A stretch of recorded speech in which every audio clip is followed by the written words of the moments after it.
አርእስተ ዜና 2.5 ሚሊዮን የትግራይ ህዝብ አስቸኳይ የሰብአዊ ድጋፍ ካላገኘ ከፍተኛ አደጋ ላይ መውደቁ የትግራይ አስቸኳይ ግብረ ኃይል አስታወቀ።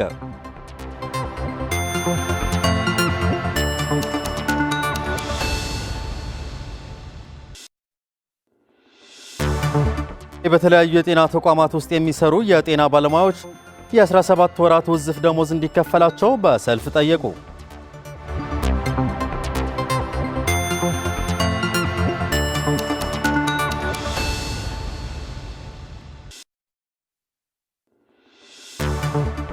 በርካታ የፍልስጤም ደጋፊ ሰልፈኞች በኮሎምቢያ ዩኒቨርሲቲ በፖሊስ ቁጥጥር ስር ዋሉ።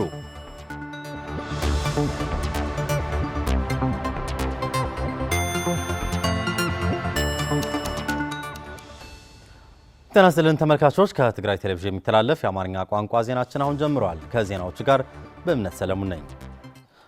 2.5 ሚሊዮን የትግራይ ህዝብ አስቸኳይ ሰብአዊ ድጋፍ ካላገኘ ከፍተኛ አደጋ ላይ መውደቁ የትግራይ አስቸኳይ ግብረ መልስ አስታወቀ። ግብረ ኃይሉ ይህንን የገለጸው በትግራይ የሚገኙ ዩኒቨርሲቲዎች አሁን ያለው የሰብአዊ ድጋፍ ሁኔታ በተመለከተ ጥናት ባቀረቡበት መድረክ ላይ ነው። ፍርቱና ገብሩ ተጨማሪ ይዛለች።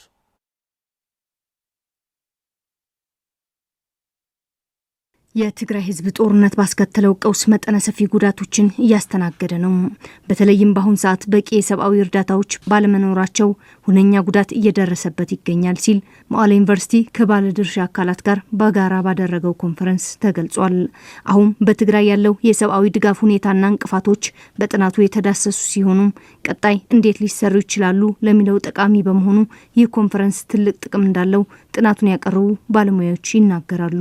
ኤንጂኦዎች መንግስታዊ ያልሆኑ ድርጅቶችና መንግስት እንደገና የትምህርት ተቋማት አንድ ላይ አምጥተዋል። አንድ ላይ ያመጣ ማለት ነው። አሁን ሲነሳ ነበርኩ በመንግስት ያሉ ችግሮች ሲነሱ ነበረ።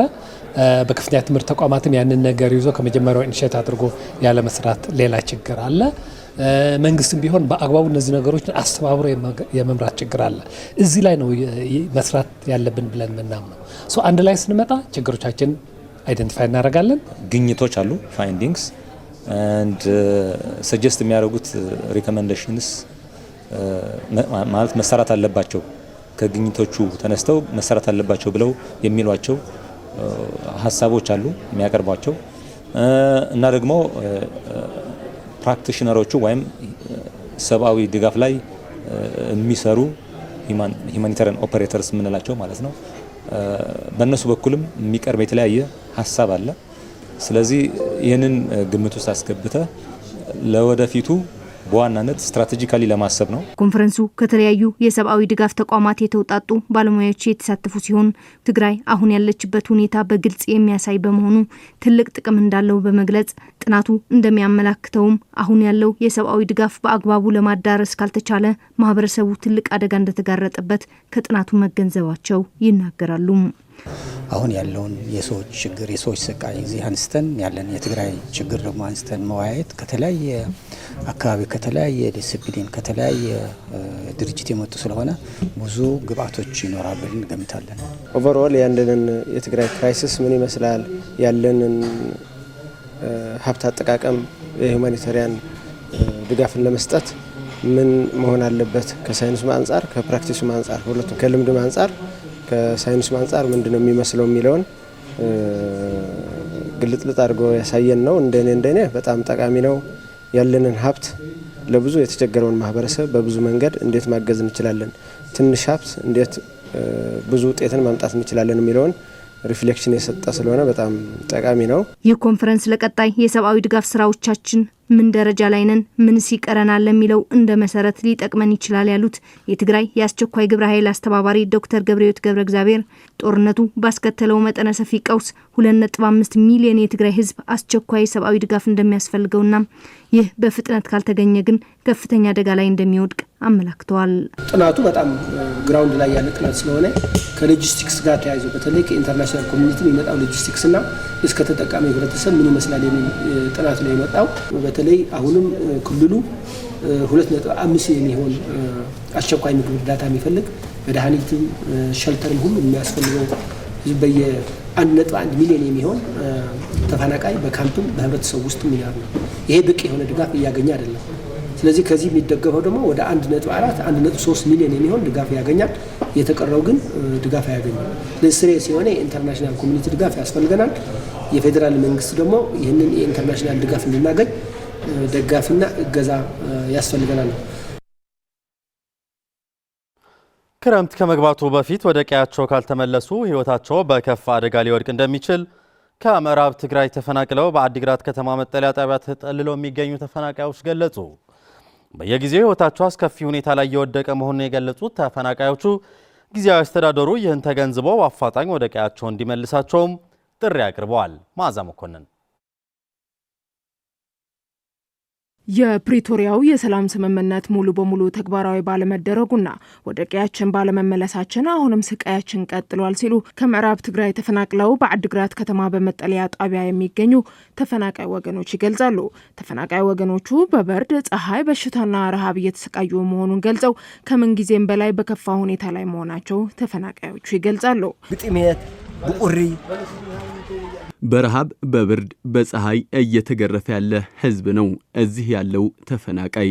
ከቢድ ህይወት አንሐዝስ ብዙሕ የለን ነይሩ ግን አይኮነ ከባድ ህይወት ነው እየገፋን ያለ ነው። እኔ አሁን ብዙ የሚያስፈልገኝ ነገር አለ ግን ማግኘት አልችልም። የሚሰጡን በቆላ አለ። በዚህ ህይወት ለመግፋት ከብዶናል። እሱን ብቻ በልተን እንዴት ጤናማ እንሆናለን? ዜና አለ ይህ የምትመለከቱት ነው እየበላን ያለ ነው። ስለዚህ በከባድ ስቃይና መከራ ውስጥ ነው ያለ ነው። ሀብታም ነበርን፣ አሁን ግን በችግርና በረሃብ እየተገረፍን ነው።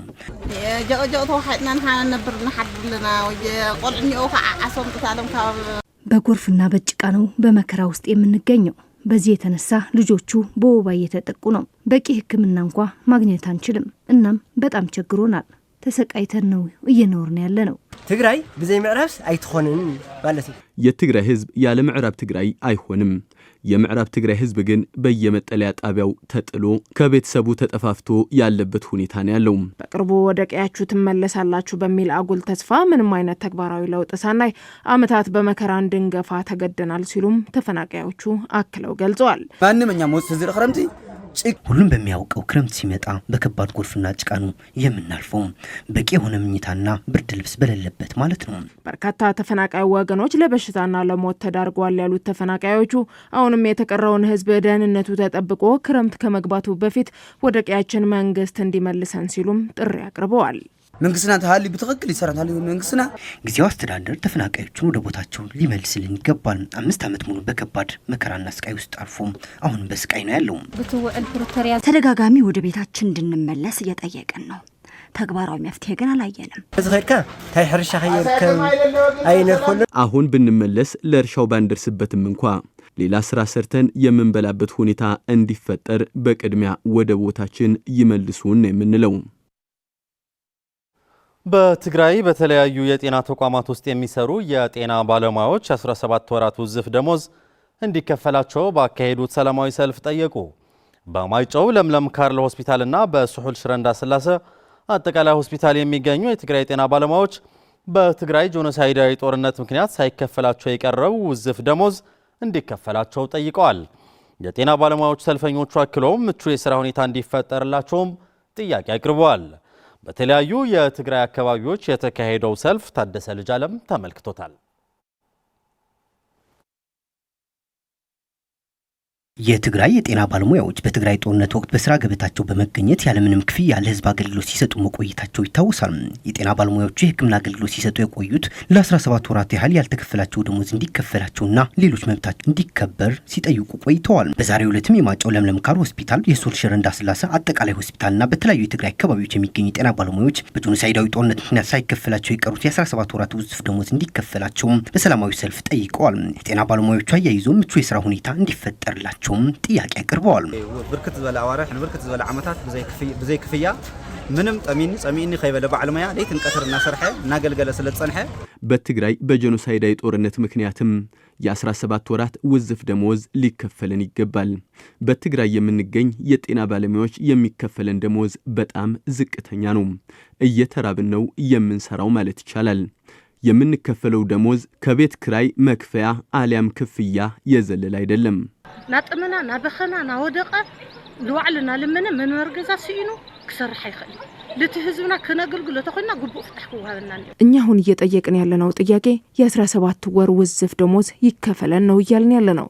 በ6000 ብር ደሞዝ ነው ቀን ከሌሊት እየሰራን ያለነው። የሚከፈለንም ብር ለቤት ኪራይ አይሆን ለምግብ አይሆን ብቻ በጣም እየተራበን ነው እየሰራን ያለነው።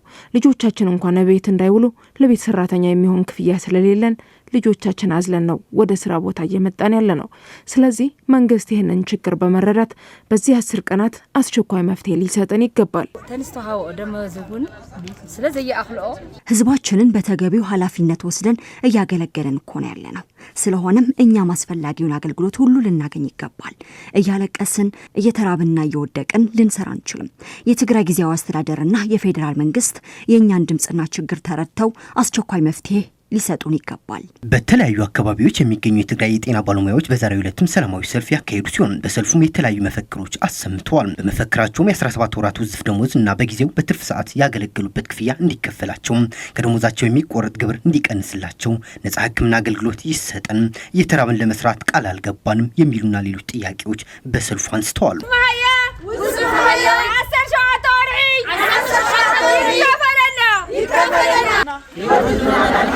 ህይወት ህዝብና እናድሕና ህይወት ህዝብና እናድሕና ንሕናውን ክንድሕን ንደሊና አበኸና አጠመና አይና ገልግሊ ንሕና ደውተይልና ንሕና ተጥዒና ህብረተሰብና ይጥዕይ። የጤና ባለሙያዎቹ አያይዞም በአሁኑ ሰዓት በከፍተኛ ስቃይና መከራ እንደሚገኙ ገልጸው የትግራይ ጊዜያዊ አስተዳደርና የፌዴራል መንግስት አሁንም የትግራይ የጤና ባለሙያዎች ችግር በመረዳት አስቸኳይ መፍትሄ ሊሰጠን ይገባልም ብለዋል። በእነዚህ 10 ቀናት መፍትሄ ካልሰጠን ግን የስራ ማቆም አድማ እንደሚያደርጉም ገልጸዋል። እና ጠመና መስርሕ ድማ ተወዲቅናለት ህብረተሰብ ጥዕና በዓል ሙያ እንተዚህ ሃሊ ነጋ ክሕከም ይኽእል ነጋ ክሕከም ስለዚህ ይኽእል 10 መዓልት ምላሽ ተዘይተዋና ሕናው ንዓጽና ተጠው ነብልን እንደ ሌላው መንግስት ሰራተኛ መብታችን የተጠበቀ አይደለም። የጤና ባለሙያ ከሌለ ህዝቡ አገልግሎት ማግኘት አይችልም። ስለዚህ እኛ ተርበን ልጆቻችንም እየተራቡ ነው ያሉት። የኛ መራብና መሰቃየት በዚህ 10 ቀናት መፍትሄ ካላገኘ በዚህ 10 ቀናት የስራ ማቆም አድማ እናደርጋለን ማለት ነው። የጤና ባለሙያ ክብርና እውቅና ሊሰጠው እንጂ ሊራባ አይገባም ነው ምለው። ነተን ዘይራ ሐዶም ወዝናውን በጣም ግብር ይቆረጠና ከዚህ በፊት ደሞዝ ስንቀበል ደስ ብሎን ነበር የምንወጣው። አሁን ግን እያለቀስን ነው የምንወጣው። ምክንያቱም የምንቀበለውና ያለው የኑሮ ውድነት የሚጣጣም አይደለም። ብቻ በከባድ ስቃይ ውስጥ ነው የምንገኘው። በዚህ 10 ቀናት ውስጥ ችግራችን ካልተፈታ ሰብአዊነት የሚባል ነገር የለም ማለት ነው። አብዛኛው የጤና ባለሙያዎች ከስራ እየለቀቁ ነው ያሉት። አሁንም ሰራተኛው ሙሉ በሙሉ ከመልቀቁና ተቋሙ ከመዘጋቱ በፊት ችግራችን በአስቸኳይ ሊፈታ ይገባል። በተያያዘ ዜና የ17 ወራት ውዝፍ ደሞዝ ሊከፈላቸው ባለመቻሉ ራሳቸውና ቤተሰቦቻቸውን ለከፍተኛ ማህበራዊ ኢኮኖሚያዊ ቀውስ መጋለጣቸው የኩሓ አጠቃላይ ሆስፒታል የጤና ባለሙያዎች ገለጹ። ባለሙያዎችን ያሉበትን ችግር ለሚመለከተው አካል ለመግለጽ ባካሄዱት ሰላማዊ ሰልፍ ላይ ነው። ለመርሃዊ ተስፋይ ዘገባ ማዕዛ መኮንን። የኩሓ አጠቃላይ ሆስፒታል የጤና ባለሙያዎች የ17 ወራት ውዝፍ ደሞዝ አለመከፈላቸው ተከትሎ በኑሯቸው ከፍተኛ ማህበራዊና ኢኮኖሚያዊ ቀውስ ማስከተሉ ባካሄዱት ሰላማዊ ሰልፍ ገለጹ።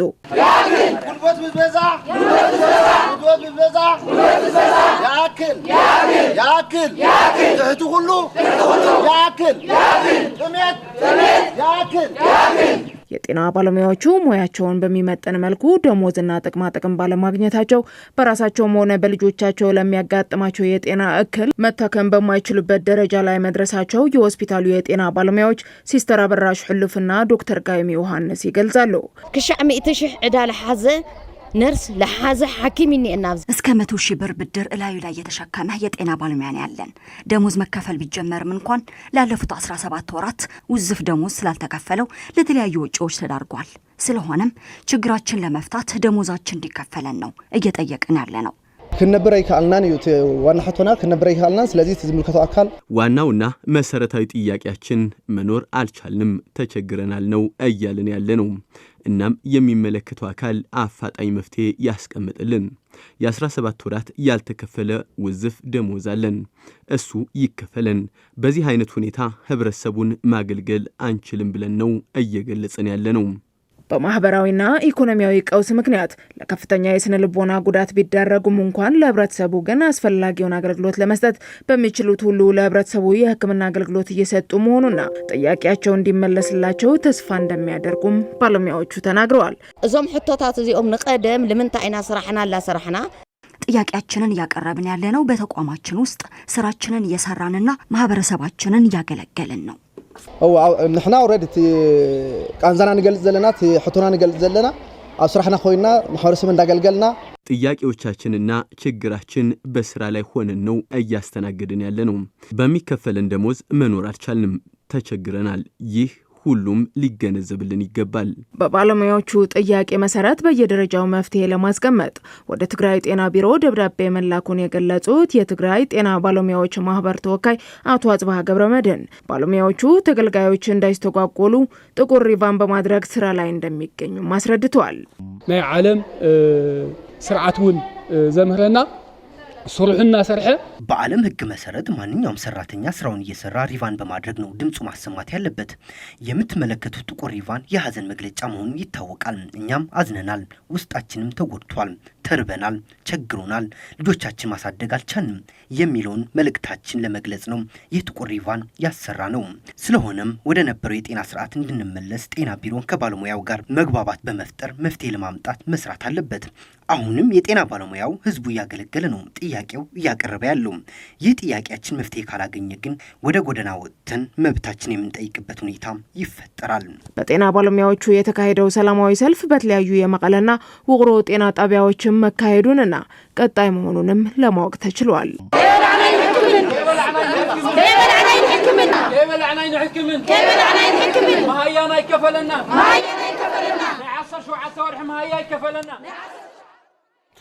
በትግራይ በተካሄደው ጦርነት ምክንያት የተጎዳው የትግራይ ቱሪዝም እንዲያንሰራራ በማድረግ የትግራይ ዘላቂ ልማት ለማረጋገጥ እንደሚሰራ የትግራይ ባህልና ቱሪዝም ቢሮ አስታወቀ። ቢሮ ይህን የገለጸው የ2017 በጀት ዓመት የ9 ወር የሥራ አፈጻጸም ግምገማ ባካሄደበት መድረክ ነው። አሰፋ ካሳ ተከታትሎታል። የትግራይ ባህልና ቱሪዝም ቢሮ የ2017 በጀት ዓመት የ9 ወር የሥራ አፈጻጸም ሪፖርትን ተመልክቶ ገምግሟል። በትግራይ በተካሄደው ጦርነት ምክንያት የተጎዳው የትግራይ ቱሪዝም በማንሰራራት የትግራይ ዘላቂ ልማት ለማረጋገጥ እንደሚሰራ የትግራይ ባህልና ቱሪዝም ቢሮ ኃላፊ ዶክተር አጽባህ ገብረ እግዚአብሔር ገልጸዋል። ትግራይ ባህልና ቱሪዝም ያው በርካታ የሆኑ የቤት ስራዎች አሉን። በጣም ወሳኝ የሆኑ 8 ትላልቅ ስትራቴጂክ ኢሹዎችን ይዘን ስራ ላይ አለን። እንደ የሙያ ስብስብ ሳይሆን እንደ ኢንቨስተሮች ሆነው እንትን የሚያደርጉበት ደግፈን አጥንተን ፋይናንሻሊ ደግፈን ሙያዊ ድጋፍ አድርገን ከምስረታው እስከ ስራ ማስተሳሰር ድረስ የራሳቸው የሆነ መንደር ባለቤት ሆነው ትግራይ በሆነ መንገድ ማታገኘውን ሀብት ቫልዩዎች ላይ በመስራት ተጠቃሚ የሚሆኑ በርከት ያሉ ወጣቶች የተለያየ ዘርፍ ላይ ያሉ አንዳንዱ ምርምር ላይ ያሉ እንደ የራሳቸው የሆነ ተቋም የግል ተቋም የነበራቸው በጋራ በመሆን እንዲሰሩ እያደረግን ነው። ዶክተር አጽባህ አክለውም በትግራይ ጊዜያዊ አስተዳደር ስር የማይተዳደሩ የትግራይ አካባቢዎች በቅርሶች ላይ እየደረሰ ያለው ጉዳት ከባድ መሆኑን በመግለጽ የትግራይ ግዛታዊ አንድነት እንዲመለስ የተዘረፉ ቅርሶችን እንዲመለሱና ተፈጥሯዊ መስህቦችን እየደረሰባቸው ካለው ጉዳት በመታቀብ እንክብካቤ እንዲደረግላቸው ሲሉ ጥሪ አቅርበዋል። እኛም እንደ ቱሪዝም ፐርፎርም ለማድረግ ማንደርስባቸው መስህብ ቦታዎች አሉ። ማንደርስባቸው የኢንቴንጂብል ሄሪቴጆች አሉ፣ የማይዳሰሱ ቅርሶች ማለት ነው። በተለይ አሁን ይህንን ማህበረሰብ ብዙ ሰው በጠላት እጅ ያለ በሰዎች ከሪክለም ራሱ ባልሆነ ከሪክለም ነው የሚማረው።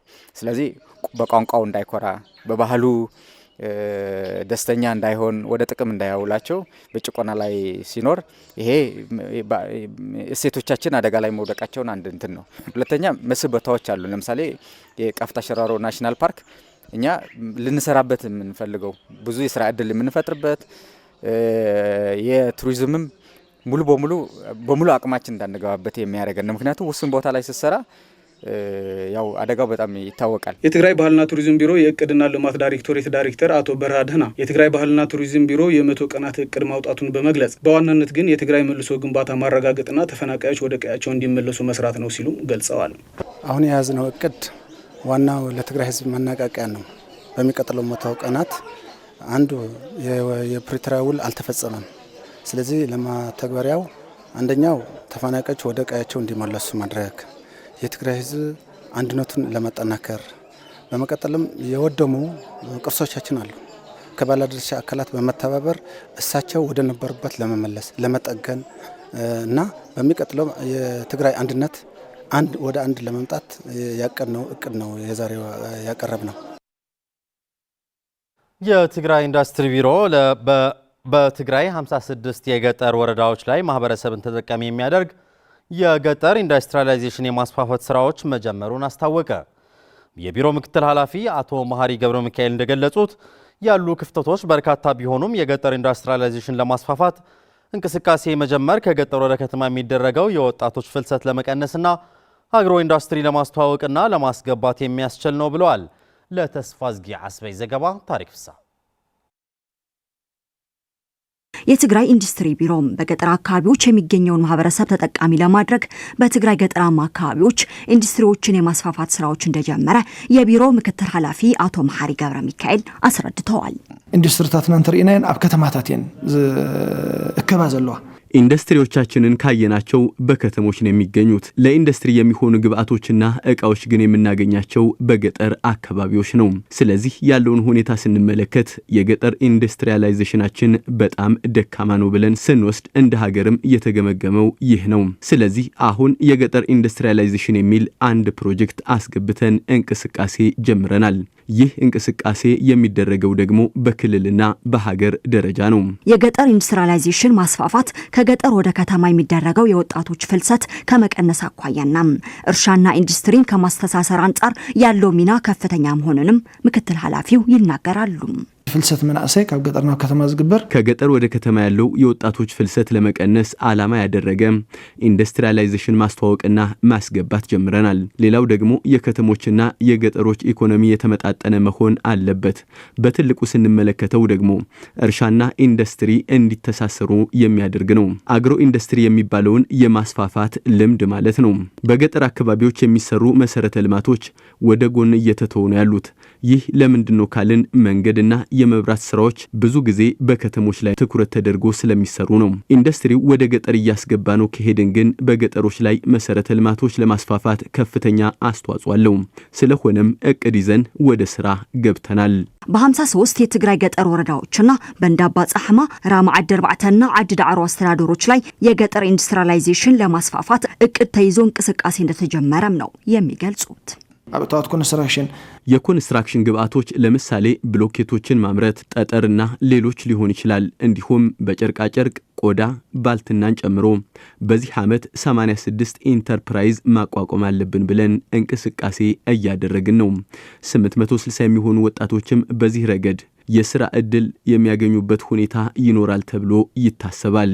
በትግራይ ጄኖሳይድ ጦርነት ሳቢያ በኢንዱስትሪው ዘርፍ የደረሰው ውድመት ከፍተኛ መሆኑን ያወሱት የትግራይ ኢንዱስትሪ ቢሮ ምክትል ኃላፊ አቶ መሐሪ ገብረ ሚካኤል ይህንን ችግር በመቋቋም ከነ ክፍተቱም ቢሆን የገጠር ኢንዱስትሪያላይዜሽን ተጀምሯል ብለዋል። ከባለድርሻ አካላት ጋር ተቀናጅተህ እንደሚሰራም ነው ምክትል ኃላፊው የተናገሩት። ገጠር ኢንዱስትሪያላይዜሽን በሀገር ደረጃ ጅምር ስለዘለው እንበር ገጠር ኢንዱስትሪያላይዜሽን በሀገር ደረጃ መጀመር ስላለበት እንጂ እኛ በጦርነት ውስጥ ስለነበርን ምቹ ሁኔታ ኖሮን አይደለም፣ ግን ልንጀምረው ይገባል። ስለዚህም ስራውን እየጀመርን ማስተካከል ያለብንን ነገር ደግሞ እያስተካከልን ነው። ከነዚህ መካከል አንዱ መስሪያ ቦታ ነው። በገጠሮች መስሪያ ቦታ እንዴት መስጠት ያስፈልጋል የሚል አሰራር የለንም። በከተሞች ግን አለን። እስካሁን 25 የሚሆኑ በገጠር ኢንዱስትሪያላይዜሽን ውስጥ የተቋቋሙ ጥቃቅን ኢንተርፕራይዞች አሉን። ይህ ደግሞ በዚህ 9 ወር የተሰራ ነው። አሁንም ቢሆን አግሮ ኢንዱስትሪ ውስጥ አልገባንም። እርሻውና ኢንዱስትሪው በማስተሳሰር ረገድ ክፍተቶች አሉ። ስለሆነም ከግብርና ቢሮ የገጠር ልማት ስራዎችና ከህብረት ስራ ማህበር ኤጀንሲና ሌሎች ጋር ተቀናጅተህ መስራት የሚያስፈልግ መሆኑን የሚያመላክት ሪፖርት ነው ያለን። ከውጭ በርካታ የፊሊስጤም ደጋፊ ሰልፈኞች በኮሎምቢያ ዩኒቨርሲቲ በፖሊስ ቁጥጥር ስር ዋሉ።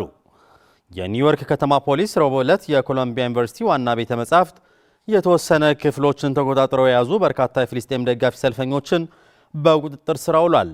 የዩኒቨርሲቲው ፕሬዝዳንት ክሌር ሺፕማን ባወጡት መግለጫ ሰልፈኞቹ ወደ በትለር ዋና ቤተ መጻሕፍት በኃይል በገቡበት ወቅት 2 የዩኒቨርሲቲው የጥበቃ መኮንኖች መጎዳታቸውን ገልጸዋል። ድርጊቱንም ከልክ ያለፈ ሲሉ ኮንነዋል። የኒውዮርክ ከተማ ፖሊስ በኤክስ ገጹ ላይ ባሰፈረው መልእክት በኮሎምቢያ ዩኒቨርሲቲ ቀጥተኛ ጥያቄ መሰረት የኒውዮርክ ፖሊስ ግለሰቦቹ ቤተ መጻሕፍቱን ለተቆጣጠሩበትና ጥሰው ለገቡበት ሁኔታ ምላሽ እየሰጠ ነው ብሏል። የኒውዮርክ ከተማ ከንቲባ ኤሪክ አዳምስ በከተማችን ውስጥ ማንኛውም አይነት ጥላቻና አመጻ እንታገስም ሲሉ በኤክስ ገጻቸው ጽፈዋል። የኒውዮርክ ዩኒቨርሲቲ የፍልስጤም ደጋፊዎች በጋዛ የሚደረገውን ጦርነትና አሜሪካ ለእስራኤል የምታደርገውን ድጋፍ በመቃወም ባለፈው ዓመት ያደረጓቸው ተቃውሞዎች ተቀጥያ ነው ሲል ቢቢሲ ዘግቧል።